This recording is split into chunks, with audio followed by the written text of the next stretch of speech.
नए बसे ग्रेटर फरीदाबाद में जिला प्रशासन और नेताओं की उदासीनता के खिलाफ एकजुट हुए निवासी।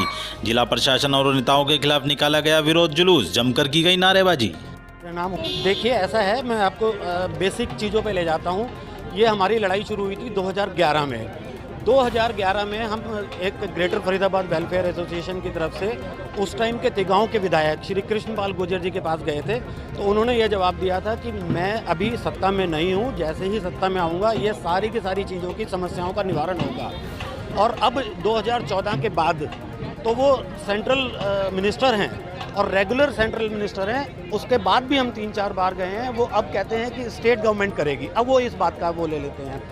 2011 में हम कोर्ट भी गए थे, माननीय हाई कोर्ट के सामने हमने पिटीशन रखी थी कि यहाँ पर काम नहीं हो रहा है। ईडीसी का हज़ारों करोड़ रुपया सरकार ने लेके पॉकेट किया हुआ है, जहाँ पर कि 2013 में हरियाणा सरकार ने ये एफिडेविट जमा कराया है कि हमने 1500 करोड़ रुपए ग्रेटर फरीदाबाद सेक्टर 75 से लेकर 89 तक का कलेक्ट कर चुके हैं। अभी हमें और कलेक्ट करना है, 1500 करोड़ रुपए और कलेक्ट करना है उस टाइम पर। और वो हमने उसमें से एक भी पैसा अभी तक जो है बेसिक इंफ्रास्ट्रक्चर के ऊपर खर्च नहीं किया रहा हूँ आपको। जब कोर्ट में ACS town and country planning ने एफिडेविट दिया और उसमें जब खुद उसने कहा कि 1500 करोड़ रुपए मेरे पास इकट्ठे हो चुके हैं, 1500 करोड़ रुपए और लेने हैं, तो उसमें से मैंने एक भी पैसा खर्च नहीं किया हुआ है। तो माननीय कोर्ट ने, हाई कोर्ट ने ही उनसे पूछा था, खुद बुलाया था उनको और उनसे पूछा ये कहाँ गया पैसा। तो उन्होंने खुद कहा ये पैसा हमने FDR कर रखा है। तो कोर्ट ने उनको 3 घंटे तक इतनी लताड़ लगाई थी। ये जो थोड़ी बहुत सड़क देख रहे हो आप, ये जो थोड़ी बहुत सुर्खी बिंदी लगाई थी उन्होंने, लेकिन बेसिक काम अभी भी नहीं किया था। देखिए, आज ग्रेटर फरीदाबाद की जो सोसाइटीज़ हैं उनके पदाधिकारी और हर उनमें रहने वाले बच्चे और माताएं, बहनें और बुज़ुर्ग जो हैं वो सब एक संख्या में इकट्ठे हुए हैं। उसका मुख्य कारण जो है वो यहाँ पर जो CA क्षेत्र बहुत लंबे समय से जो समस्याओं से जूझ रहा है वो उसको हम लोग ये प्रशासन के सामने लेके आना चाहते हैं। हालांकि समय समय पर लेके आते रहते हैं, लेकिन प्रशासन जो है वो सुनता नहीं है। और ये शासन और प्रशासन का एक ऐसा भयानक गठजोड़ चल रहा है कि जिसमें जनता की आवाज़ को इन्होंने बिल्कुल कुचल दिया है। तो अब चुनाव का समय आ रहा है, तो हम लोग जो है उनको ये दिखाना चाहते हैं कि अगर आप लोग नहीं सुधरते हैं तो जनता जो है वोट की चोट से आप लोगों को जवाब देगी।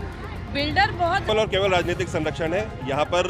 आज क्या है कि जो रूलिंग पार्टी है, जो भारतीय जनता पार्टी है, उनके नेताओं को आप अपना हिस्सा पत्ती पहुँचा दीजिए। 75-25 का यहाँ पर खेल होता है, 80-20 का खेल होता है यहाँ पर। उसमें क्या है कि भाई आप फिर यहाँ पर जैसा मर्जी गदर मचा दीजिए। यहाँ कोई रोकने वाला नहीं है, कोई टोकने वाला नहीं है। यहाँ पर दे पा रही है सुरक्षा इनकी मानसिकता नहीं है। They don't have a vision. मतलब इस जो नेतृत्व है आज, इनके पास कोई विजन नहीं है। और उसका जो कारण है, खास तौर से इन्होंने जो 2017 में ग्रास रूट डेमोक्रेसी को जो खत्म किया, इन्होंने पार्टी पॉलिटिक्स को घुसा के जो खत्म किया, उसका मुख्य कारण यही है कि भाई पहले लोग अपने समाज में से किसी अच्छे व्यक्ति को चुनते थे और वो ग्रास रूट पॉलिटिक्स होते थे, फिर वो बाद में आगे पार्टी पॉलिटिक्स करने चले जाता था। लेकिन अब इन्होंने क्या है कि वो ग्रास रूट खत्म कर दिया। उससे क्या है कि पार्टी घुस गई है उसके अंदर। तो क्या है कि चिन्ह महत्वपूर्ण हो गया, चेहरा महत्वपूर्ण नहीं रहा। लेकिन हम इस चीज़ को दोबारा बदलेंगे। 5 साल में लोगों ने देख लिया है कि अगर हम अच्छा चेहरा नहीं चुनते ग्रास रूट डेमोक्रेसी के अंदर, तो उसका भुगतान यही होता है कि आज हमें एक ऐसा नरकीय जीवन जीने के लिए मजबूर होना पड़ता है। आज हमारी बहन बेटियां यहाँ पर सुरक्षित नहीं है। आज कोई भी अगर मान लीजिए किसी बच्ची को ट्यूशन पढ़ने के लिए जाना है और उसको ये है कि भाई शाम को 6 बजे क्लास है, तो ग्रेटर फरीदाबाद वाले बच्चे सबसे पहले अपना बैच कैंसिल कराते हैं। आप चाहो तो उनसे आगे पूछ लीजिए, क्योंकि लड़कियां कहती हैं कि हम निकल नहीं सकते घर से। पार्षद चुनाव देखिए, ग्रेटर फरीदाबाद के लोगों की एक ही पॉलिसी है कि इस बार हमने चिन्ह नहीं देखना है, इस बार चेहरा देखना है। इस बार अपने समाज में से लोग को लेके आना है जो